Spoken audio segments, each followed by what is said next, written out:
this True Blue salute, I'm Karla Nichols. Joining me today is a member of the Kearney FFA Chapter, Carlie Zimbelman. How are you doing today, Carlie?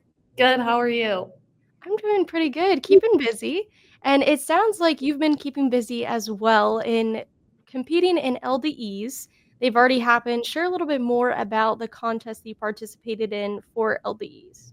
Yeah, so we just got done with LDEs. We participated in Parley Pro and multiple other ones. That was just the one I was involved with.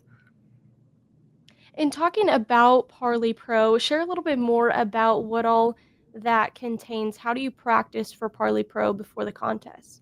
Yeah, so our advisors just have like motions for us to practice, and we just kind of hop in and run a motion, like a regular meeting kind of. We really practice on what certain motions mean and how to say them, and then we just hope for the best when we practice, and then we kind of review what we need to do better or change when we're working on that.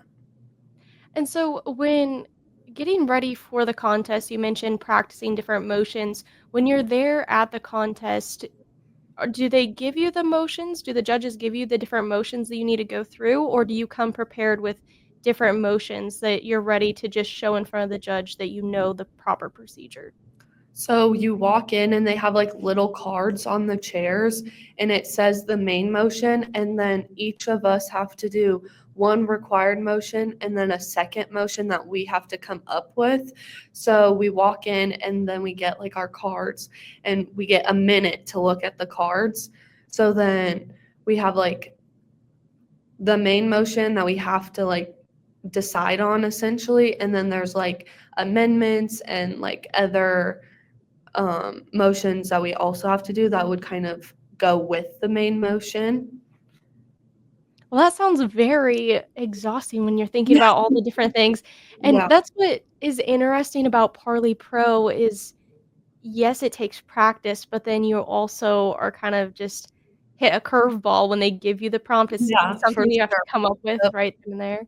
Yeah. In looking at other contests, there's CDEs coming up. Share a little bit more about what contests you'll be doing for CDEs. Yeah. So I'll be doing livestock management. It's a team of 5, and then we work on managing the animals. So there's the swine, beef and dairy cattle, goats and sheep, poultry, and then horses.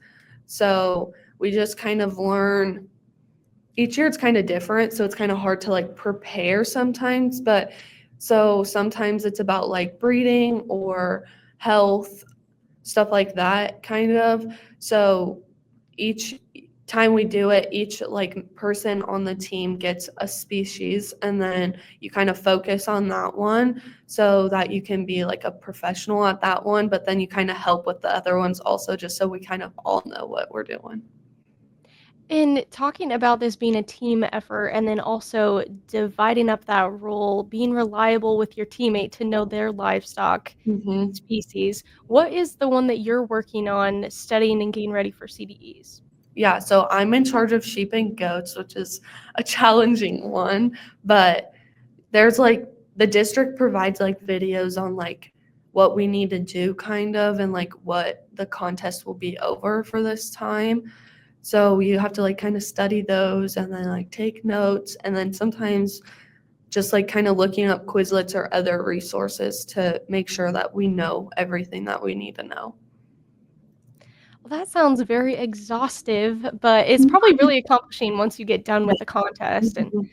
a little calm off your shoulders, a little weight Yeah. off the shoulders, I should say. But in looking at other programs and contests, in addition to the contest, there's the project of an SAE, a supervised Yes. agricultural experience. Share a little bit more about what the SAE is and a little bit more specifically on what you're doing for your SAE. Yeah, so with the SAE, you get like a project that you run by yourself. Mine is my garden. So I've been doing this for like 2, 3 years. So I just grow a garden and I sell my produce.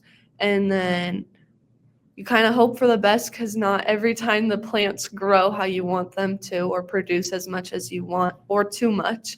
But then you can also do like animals. So I know some people have like their show heifers or their SAE or their goats, chickens, stuff like that. And with your SAE, you have to like earn a certain amount of money or spend a certain amount of money on your SAE, which is part of that application process. And kind of built off of the SAE, that also gets tied in and incorporated with degrees within the FFA organization. And so another opportunity coming up for you is applying for that state FFA degree. Share a little bit more about the application process and using your SAE to help with getting that state degree. Yeah, for sure. So with the state degree, you have to have an SAE showing that you've been kind of like committed to something for your years in the chapter, I guess. You have to have community service hours, um, be in ag classes, have so many like points. So like each event that you do is like worth amount of points. So then you have to have so many points for each like category, I guess, if that makes sense. Um, yeah. And as you mentioned, your SAE is a garden project. Share a little bit more about the aspects of the different produce that you have, and then how you sell that. With only being in high school, what Yeah. is your reach for selling those fresh vegetables? Yeah. So this year I planted zucchinis, cauliflower, peppers, like bell peppers. And then I thought I planted two regular tomatoes and one cherry tomato plant, but they all ended up being cherry tomato plants. So that was kind of a different experience, I guess. And then cucumbers. So then with the selling aspect, I posted like on Facebook kind of that I had produce and to let me know if they wanted anything. But then also a lot of it just was like family, friends, and family because the Facebook didn't really work out, I guess. It's definitely a learning curve, like you mentioned earlier with the vegetables. Like sometimes Yeah, they come out great, sometimes not, or even with the yeah, tomatoes, like yeah, you mentioned, definitely a learning curve, it yeah, sounds for like. sure. And a And guessing game. oh, yes. I've tried to plant my own garden, and Yeah, it's it hard. goes wonders each year. Yeah. Such a headache. In looking at the FFA chapter as a whole, there's several community service events, or I guess I would say events, Yeah. that the chapter has been involved in. Share a little bit more about here recently, you guys helped out with the Exarban and then also the Cattleman's Classic, which I believe you were at. Share a little bit more about those two community service opportunities. Yeah, for sure. So with the Exarban Swine Show, our advisor selects a group of us that she thinks is going to be fit for the job because they are long days and hard work. So on the first day when we get there, we check in all the pigs that are showing because we have to have the right PIN number for where they're at. We need like ear tags so we know which pig and they're not switching pigs around and stuff like that. And then they also can sign up for their market pigs to go on the trailer at the end of the show, which then go to the butcher. Um, and then we start shows. So there's two sides of the rink there. There's so when one's going, the other one's setting up for the next show, and then they just go back and forth. Um, the job I did was I checked them in. So I made sure that they had the right pig and the right showman person doing it. Um, and then I make sure that we have all of the pigs before we start because it would not be convenient if we didn't have all the pigs there that we needed. And in looking at the Cattleman's Classic, do the roles and responsibilities kind of tie in with the Exarban, or how does that differ? Yeah, so I've only done it once. The one time I helped, we like sorted cards so that all the like all the same animals were together, like the breeds and stuff. And it's a lot of numbers, so you gotta be careful with that. But yeah, they're very similar with the like showing aspect of it.